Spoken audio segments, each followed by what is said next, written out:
मेरी दीदी ने अपने पति को तलाक दे दिया और हमारे घर आकर रहने लगीं। एक दिन उन्हें तेज बुखार आ गया और चक्कर भी आने लगे। तभी हम उन्हें हॉस्पिटल लेकर गए। वहां जाकर हमें पता चला कि मेरी दीदी प्रेग्नेंट हैं। वो तो पिछले 1 साल से हमारे साथ ही रह रही थी, तो प्रेग्नेंट कैसे हो गई? यही राज जानने के लिए मैं एक दिन उनके कमरे में छिपकर बैठ गया। फिर जो मैंने देखा, उसे देखकर तो मेरे पैरों तले से जमीन खिसक गई। मैंने देखा कि मेरा नाम रवि है, घर में सबका लाडला बेटा था। इसी वजह से हर बार मेरे और मेरी बड़ी बहन के झगड़े में हर बार दीदी को ही डांट पड़ती थी।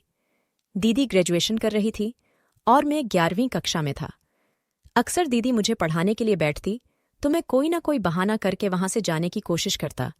इसी वजह से हमारा झगड़ा हो जाता और सभी दीदी को ही डांट देते। उस समय उन्हें जो डांट पड़वाने में मजा आता था, वो ही आज मेरे सामने अफसोस बनकर खड़ा था, क्योंकि उनका रिश्ता पक्का कर दिया और कुछ ही समय बाद वो इस घर से चली जाने वाली थी। मुझे बुरा लग रहा था कि मैं हमेशा से ही उनके साथ झगड़ा करता, लेकिन अब तो उनके बिना पूरा घर सुना हो जाएगा। खैर, उस समय मैं बच्चा था और मुझे इतनी समझ भी नहीं थी कि क्या सही है और क्या गलत है। दिन कब निकल गए कुछ पता ही नहीं चला और कल मेरी दीदी की शादी थी। पूरे घर में तैयारियां जोरों शोरों से चल रही थीं। सभी अपने अपने काम में व्यस्त थे। आखिर शादी का दिन आ गया। बारात भी आ चुकी थी। सभी लोग दूल्हे की बड़ाई कर रहे थे कि कितना सुंदर दूल्हा आया है।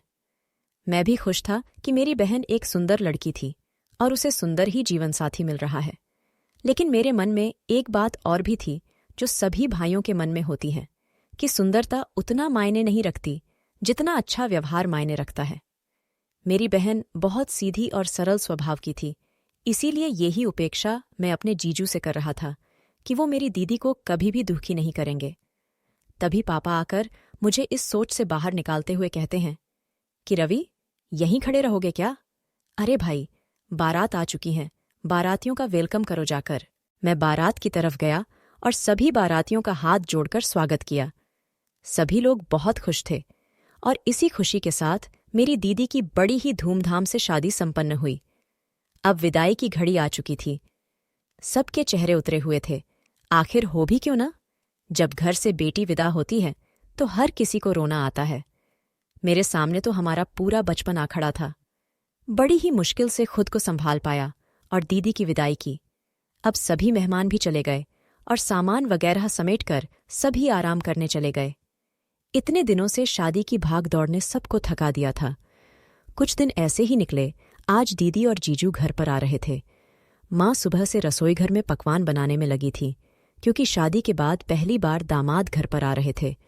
सब लोगों ने उनका स्वागत किया और बड़े ही प्यार से उनकी आवभगत की। आज पड़ोस की भी औरतें घर पर आ गईं, क्योंकि शादी के बाद दीदी पहली बार घर पर आई थी, तो सब देखने आई थी कि वो कैसी लग रही है। साथ ही ससुराल के बारे में भी पूछना था। कुछ देर बाद मैं दीदी के पास गया और पूछा, दीदी, सब खैर खबर है ना? कैसा है आपका ससुराल और जीजाजी? आपका ख्याल रखते हैं कि नहीं? तभी दीदी हंसते हुए बोली कि बहुत अच्छा है, तेरे जीजू भी बहुत ख्याल रखते हैं। मुझे किसी भी तरह की कोई कमी नहीं है। सब लोग मुझे अपनी बेटी की तरह ही रख रहे हैं। मुझे बहुत संतुष्टि और खुशी महसूस हुई कि दीदी अपने ससुराल में खुश है। आखिर मैं यही चाहता था, क्योंकि मेरे मन में अभी भी अफसोस चल रहा था कि मैंने अपना पूरा बचपन और जवानी दीदी के साथ झगड़ा करने में गुजार दी है। खैर, कुछ देर बातें करने के बाद खाना वगैरह खाकर वह लोग चले गए, क्योंकि जीजू को कोई काम था, इसलिए वह ज्यादा देर रुक नहीं पाए। कुछ दिन ऐसे ही हंसी खुशी निकलते गए। एक दिन मेरे पास मेरे दोस्त का फोन आया कि हमारे दूसरे शहर में एक बहुत अच्छी कंपनी खुली है, उससे मुझे जॉब लेटर आया है और अगर तुम्हें भी जॉब करनी है तो तुम उसमें अपना इंटरव्यू देकर आ सकते हो। मैंने अपने पापा से बात की और दूसरे दिन इंटरव्यू के लिए चला गया। मेरी किस्मत ने साथ दिया और मैं इंटरव्यू में पास हो गया। वहां पर मुझे बहुत ही अच्छी पोस्ट पर जॉब मिल चुकी थी। अच्छी कंपनी होने के साथ साथ सैलरी भी अच्छी थी। मैं दिन रात मेहनत करने लगा और कंपनी में अच्छे से पैसे कमाने लगा। मुझे कमाते देख पापा और माँ दोनों ही बहुत खुश थे। जब दीदी को भी यह बात पता चली तो वह मुझे बधाई देते हुए कहने लगी, क्यों रे छोटे, तू कब से इतना बड़ा हो गया कि कमाने लग गया है? खैर, बहुत अच्छा हुआ कि तू कमाने लग गया है। पापा की भी कुछ जिम्मेवारियां कम हो गई है, इसलिए अब तेरे लिए भी लड़की देखना शुरू करेंगे ताकि तेरा भी घर बस जाए। बहुत दिन तुमने मौज मस्ती कर ली है। ऐसे ही हम दोनों बहन भाई काफी देर तक एक दूसरे के साथ हंसी मजाक करते रहे। फिर दीदी ने फोन कट कर दिया और मैं भी सोने चला गया। वन दिन दीदी और जीजू का कॉल आया। उन्होंने मुझसे बात नहीं करते हुए माँ और पापा से बात करवाने के लिए बोला। मैंने फोन पापा को पकड़ा दिया। तभी पापा से बात करते हुए दीदी ने कहा कि हमने रवि के लिए एक लड़की देखी है। मेरी बुआ सास की लड़की है। वह लोग अपनी बेटी का रिश्ता देख रहे हैं, इसलिए मैंने रवि के बारे में उनसे बात की। उन्होंने कहा कि हाँ ठीक है, अगर तुम्हारे जैसा ही तुम्हारा भाई है तो हमें रिश्ता करने में कोई हर्ज नहीं है, इसीलिए वह कल रवि को देखने आ रहे हैं। तभी पापा कहने लगे कि बेटा, लड़की की जांच पड़ताल की न तूने, क्या हमारे खानदान के जैसे ही मेल खाने वाली है। तब मेरी दीदी कहने लगी कि हाँ पापा, लड़की बहुत अच्छी है, पढ़ाई में भी अच्छी है और संस्कार भी अच्छे हैं। तभी माँ पापा भी खुश हो गए कि अब हमारे घर भी बहू आ जाएगी। दीदी के जाने के बाद जो रौनक गई थी वह लौटने वाली थी। पापा फोन रखते हुए मुझे कहने लगे कि कल तुझे देखने आ रहे हैं, इसलिए तैयारियों में लग जाओ। माँ ने भी तैयारियां शुरू कर दी, साफ सफाई करने लगी और पापा भी बाजार चले गए क्योंकि कल सुबह वह जल्दी आने वाले थे, इसलिए पापा अभी से सारा सामान लाकर रखने वाले थे। दूसरे दिन वह लोग मुझे देखने आ गए और उनको हमारा घर बार बहुत पसंद आया और इसी तरह मेरा रिश्ता भी पक्का हो गया। लड़की का नाम स्नेहा था। मैं और स्नेहा एक दूसरे से बात करने लगे। अब मुझे भी स्नेहा भाने लगी और स्नेहा को भी मुझसे प्यार हो गया। ऐसे ही दिन निकलते गए और शादी की तारीख पक्की हुई और मेरी और स्नेहा की शादी हो गई। हम लोग राजी खुशी अपनी जिंदगी गुजार रहे थे। तभी एक दिन हम सब बैठे चाय पी रहे थे, तभी हमारे घर के दरवाजे की घंटी बजी। दरवाज़ा खोला तो देखा कि सामने दीदी खड़ी थी। हम लोग चौंक गए कि दीदी अकेली यहाँ कैसे? वो आज तक कभी अकेली नहीं आई थी, हमेशा से ही जीजू के साथ आई थी। हम लोगों को थोड़ी घबराहट जैसी हो गई। फिर पापा उन्हें अंदर लेकर आए और पूछा कि क्या हुआ बेटी, तुम इस समय अकेली कैसे? पहले फोन भी नहीं किया कि तुम आने वाली हो, सब खैर है ना? तभी दीदी की आंखों से आंसू बहने लगे और वह कहने लगी कि पापा मुझे वहां नहीं रहना। अब तो हम लोगों के होश ही उड़ गए थे, क्योंकि जब घर की बेटी इस तरह की बातें करें तो कौन कौन खुश होता है। मैं भी घबरा गया। तभी पापा ने कहा, क्या हुआ बेटी, तुम ऐसा क्यों बोल रही हो? तभी दीदी कहने लगी कि वह लोग बिल्कुल अच्छे नहीं हैं, मेरे साथ बहुत गंदा बर्ताव करते हैं। फिर मैंने दीदी की बात काटते हुए कहा कि आप तो बोल रहे थे कि वह लोग बहुत अच्छे हैं, जीजू भी आपका बहुत ख्याल रखते हैं, तो फिर अभी ऐसे कैसे हो गया? तभी वन दीदी कहने लगी कि उस टाइम सब अच्छा था, लेकिन अभी कुछ अच्छा नहीं है। तेरे जीजू भी मेरे साथ बिल्कुल अच्छा व्यवहार नहीं करते। मेरे सास ससुर तो मुझे खाए नहीं छोड़ते। आखिर मैं क्या करूं? इसीलिए मैं थक हार कर यहां पर आ गई। माँ जल्दी से रसोई में गई और उन्हें पानी पिलाया। तभी स्नेहा ने भी दीदी के पास बैठकर कहा कि ऐसा कैसे हो सकता है दीदी, जरूर आपको कुछ गलतफहमी हुई होगी। मेरे मामा मामी तो बहुत अच्छे हैं, वह ऐसा कैसे कर सकते हैं? तभी मेरी दीदी बोली कि जो लोग ऊपर से जैसे दिखाई देते हैं वैसे अक्सर अंदर से होते नहीं हैं। अगर तुमको विश्वास नहीं हो रहा तो तुम उनको फोन करके पूछ सकते हो, और भला अपना घर उजाड़कर कौन खुश होती है? मैंने बहुत कोशिश की थी कि मैं वहां पर जैसे तैसे अपना घर बसाऊं, लेकिन जब पानी सिर से ऊपर निकल गया तो मुझे आना ही पड़ा। अब तो हम सब लोग मायूस हो चुके थे कि अच्छी खेलती हमारी जिंदगी में यह कैसा तूफान आ गया था। खैर, कुछ देर बाद पापा ने दीदी को शांत करवाया और मेरे जीजू के पास फोन किया और कहा कि क्या बात हो गई दामाद जी, हमारी बेटी से कोई गलती हो गई है क्या? तभी उन्होंने कहा कि जी नहीं, वह सब आप अपनी बेटी से ही पूछिए, और उन्होंने फोन कट कर दिया।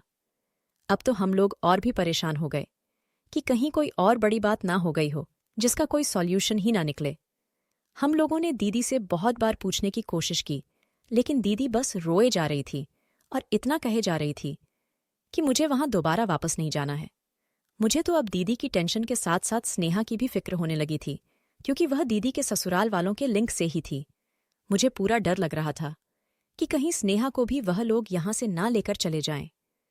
मैंने स्नेहा को अपने कमरे में बुलाया और कहा कि स्नेहा, जरा तुम अपने माता पिता से बात करो और उनसे पूछो कि क्या बात हो गई है, जिससे दीदी इतनी परेशान होकर यहाँ आ गई है। अगर दीदी की गलती हुई तो हम दीदी को समझाएंगे। फिर स्नेहा ने अपने माता पिता को कॉल किया। उनके माता पिता ने कहा कि पता नहीं इन लोगों की क्या बात हो गई, हम लोग तो बिल्कुल वाकिफ नहीं है। हम लोगों ने भी काफी प्रयत्न किया उन लोगों से पूछने का, लेकिन उन लोगों ने कुछ नहीं बताया। इतना बोला कि उसकी ही गलती है। अब तो हम लोगों के ऊपर बहुत बड़ा दुखों का पहाड़ टूट पड़ा था। खैर, हम लोगों ने दीदी को घर पर ही रहने दिया और दीदी के ससुराल से भी ना कोई फोन ना कोई मैसेज आया। जीजू का भी कोई फोन कॉल नहीं आया। उन्होंने भी शायद दीदी से रिश्ता तोड़ लिया था। अब बात तलाक तक पहुंच चुकी थी। एक दिन सब लोग बैठे थे तो दीदी ने पापा से कहा कि मुझे तलाक चाहिए। सब लोगों को एकदम से भौचक्का सा लगा कि तलाक? इतनी छोटी छोटी लड़ाई पर कौन तलाक लेता है? अगर कोई बात हो गई है तो पहले बैठकर समझाइश की जाए। अगर फिर भी ना बात बने तो तलाक तक बात जाती है। पापा कहने लगे कि मैं खुद जाऊंगा तुम्हारे ससुराल और तुम्हारे सास ससुर से बात करूंगा। उन लोगों से पूछूंगा कि आखिर मसला क्या है, आप लोग इतनी जल्दी इतना बड़ा फैसला क्यों ले रहे हैं। तभी मेरी दीदी कहने लगी कि उन लोगों का नहीं, यह फैसला मेरा और अनिल का है। खैर, दीदी को हमने बहुत समझाने की कोशिश की कि आप अपना घर बर्बाद मत कीजिए। तभी कुछ देर बाद वकील को लेकर जीजू भी आ गए और दोनों ने तलाक के कागजात पर साइन कर दिया। हम लोगों को बहुत दुख हुआ कि बसा बसाया घर उजड़ चुका था। आज किसी ने घर पर खाना नहीं खाया क्योंकि इतनी बड़ी परेशानी जो हो गई थी। तभी दीदी ने सब लोगों से कहा कि आप लोग मेरी वजह से दुखी मत हो। मैं उस घर में खुश नहीं थी। मैंने बहुत प्रयत्न किया, लेकिन कोई बात नहीं बनी तो मैंने तलाक दे दिया। क्या आप लोग नहीं चाहते कि आपकी बेटी खुशी से रहे? तभी माँ ने दीदी के सिर पर हाथ फेरते हुए कहा कि बेटा, हमने तो हमेशा से ही तुम्हारी खुशी चाही थी। अगर तुम्हें लगता है कि तुम उनके साथ खुश नहीं हो तो यह तुम्हारा फैसला है। खैर, हम लोगों ने भी यह स्वीकार कर लिया। अब तो हम पहले जैसे होने लगे थे। खैर, दुख तो होता है कि दीदी घर पर बैठी है, लेकिन फिर आखिर करते भी क्या। पापा ने भी बोल दिया कि कुछ साल रुक जाते हैं, उसके बाद दीदी की दूसरी शादी कर देंगे। लेकिन इसी बीच एक खुशी की बात यह थी कि स्नेहा के परिवार वालों ने कोई मसला नहीं किया। उन लोगों ने स्नेहा को ले जाने की बात नहीं की। खैर, जैसे तैसे काफी दिन निकल अब दीदी का तलाक हुए 1 साल पूरा हो चुका था। 2 दिन बाद हम लोग बैठे चाय पी रहे थे, तभी दीदी अपना उतरा हुआ मुंह लेकर वहां आई। हम लोगों ने पूछा, क्या हुआ दीदी, सब खैर खबर है ना? तभी दीदी ने कहा, सब कुछ ठीक है, कुछ नहीं हुआ। लेकिन फिर जैसे ही स्नेहा ने दीदी को हाथ लगाकर देखा तो कहा कि दीदी को तो बहुत तेज बुखार आ रहा है। हम लोग घबरा गए। हमने कहा, चलो हम डॉक्टर को दिखाते हैं। तभी दीदी ने कहा, नहीं, डॉक्टर को दिखाने जैसी कोई बात नहीं है, मैं ठीक हूं। दीदी ने कुछ दवाई ले ली, लेकिन उससे कोई फायदा नहीं हुआ। दीदी को चक्कर आने शुरू हो गए। हम लोग दीदी को लेकर हॉस्पिटल गए। वहां जाकर रिपोर्ट्स वगैरह करवाई। जब उन लोगों को मेरी कमी महसूस होगी तो वह तुरंत सुधर जाएंगे। दीदी कहने लगी कि अनिल ना मेरी तरफदारी कर सकते थे ना मेरे सास ससुर की, इसीलिए इस नाटक के द्वारा सब सही करने का सोचा। हम लोगों को सब कुछ समझ में आ चुका था। माँ पापा को भी एहसास हो गया था कि वह दीदी को गलत समझ रहे थे और मेरी भी सारी गलतफहमी दूर हो गई थी। हम सब लोगों को यह जानकर बहुत खुशी हुई कि दीदी का घर टूटा नहीं था, बल्कि यह दोनों तो अपने घर को जोड़ने की कोशिश कर रहे थे। और उन दोनों को एक साथ देखकर और उन दोनों का एक साथ प्यार देकर हम लोगों को बहुत खुशी हुई। ये सब देखकर मैंने और स्नेहा ने भी एक दूसरे से वादा किया कि कभी भी कोई दिक्कत आई तो हम एक दूसरे का साथ देंगे और ऐसे ही प्यार से रहेंगे। दीदी के इस नाटक से हम लोगों को बहुत बड़ी सीख मिली थी कि रिश्ता खत्म करने की बजाय उसे सुधारने का प्रयास किया जाए तो हल निकल ही आता है।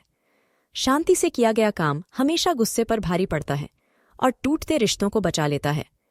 दोस्तों, अगर आपने यहाँ तक वीडियो को देख लिए है तो प्लीज़ इस वीडियो को लाइक करके चैनल को सब्सक्राइब भी कर दें। धन्यवाद दोस्तों।